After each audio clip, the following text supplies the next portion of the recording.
రవికుమార్ గారి popular films అంటే కమల్ హాసన్ నటించిన దశావతారం, భామనే, సత్యభామనే మన అందరి ఫేవరెట్. హిందీలో చాచీ 420 అని ఈ మూవీ మన ముందు వచ్చింది.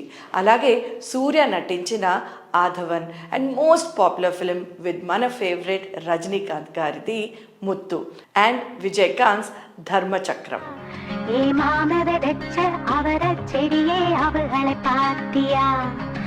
హరుని తలచున హృదయం నేడు హరుని తలచుట జరగదులే.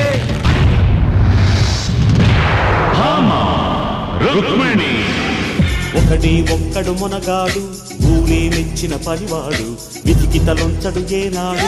ఇదా ఇంగిరికరగా பதா என்ன குலசுன பார்க்கறானீ நடக்காதா நான் இங்க இல்ல. ஐயோ என்ன நானே போட்டு கொடுத்துட்டேனே. Compare to the old generation of directors మీ అభిప్రాయం కొత్త జనరేషన్ ఆఫ్ డైరెక్టర్స్ మీద ఏంటి?